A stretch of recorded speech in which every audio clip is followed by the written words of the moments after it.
નમસ્કાર મિત્રો, સ્વાગત છે તમારું મારી યુટ્યુબ ચેનલ ઓફિશિયલ માહિતીમાં। તમે ગુજરાતના તમામ માર્કેટ યાર્ડના ભાવ, ખેતીને લગતી તમામ માહિતી અને ખેડૂતોને ઉપયોગી એવી તમામ માહિતી સૌથી પહેલા જાણવા માંગતા હો તો મારી ચેનલને સબસ્ક્રાઇબ કરી લેજો, જેથી અમારા દ્વારા આપવામાં આવતી માહિતી તરત જ તમને મળી રહે। તો ચાલો જાણીએ આજના એરંડા વિશે। એરંડાના વાયદામાં નીચા મથાળેથી સુધારો થતા મંદીના ગભરાટ શમી ગયો હતો અને નીચે મથાળે મક્કમતા જોવા મળી હતી। એરંડાના અગ્રણી ટ્રેડરે જણાવ્યું હતું કે એરંડાની આવક વધતી નથી અને હજુ તો તારીખ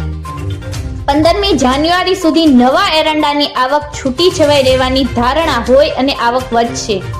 નહીં। પણ બહુ મહત્વની વાત એ છે કે મોટા ભાગના જૂના એરંડા આ વર્ષે ₹1300 ના લેવલે નીકળી ગયા હોય અને નવી આવક વધવાની સાથે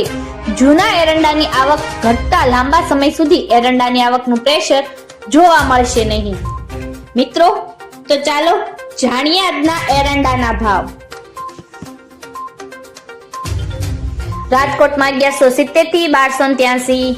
ગોંડલમાં 1076 થી 1286, જૂનાગઢમાં 1100 થી 1264,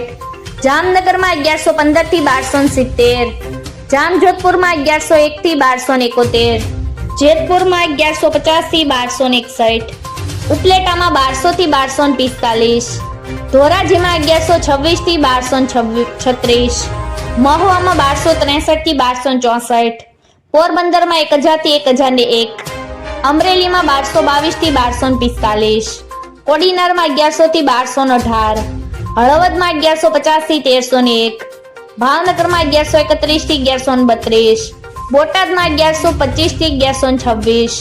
વાંકાનેરમાં 1000 થી 1182, મોરબીમાં 1150 થી 1290,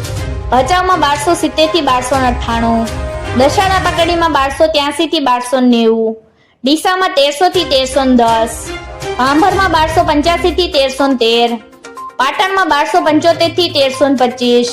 ધાનેરામાં 1280 થી 1308, મહેસાણામાં 1250 થી 1311, વિજાપુરમાં 1271 થી 1311, હારીજમાં 1305 થી 1316, માણસામાં 1290 થી 1310, ગોઝારિયામાં 1305 થી 1314,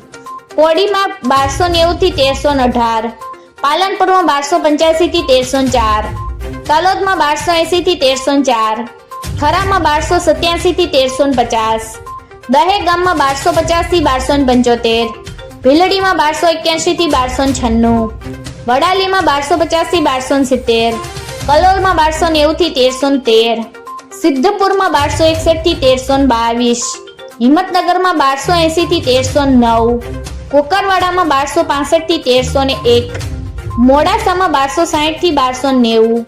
ઘનસુરામાં 1270 થી 1290, ઈડરમાં 1275 થી 1298, કપડવંજમાં 1100 થી 1200, થરાદમાં 1280 થી 1319, આંબલિયાસરમાં 1286 થી 1292, લાખાણીમાં 1270 થી 1308, સમીમાં 1280 થી 1304, વારાહીમાં 1250 થી 1290। મિત્રો, આવી જ વધુ માહિતી મેળવતી રહેવા માટે મારી ચેનલ સાથે જોડાયેલા રહેજો।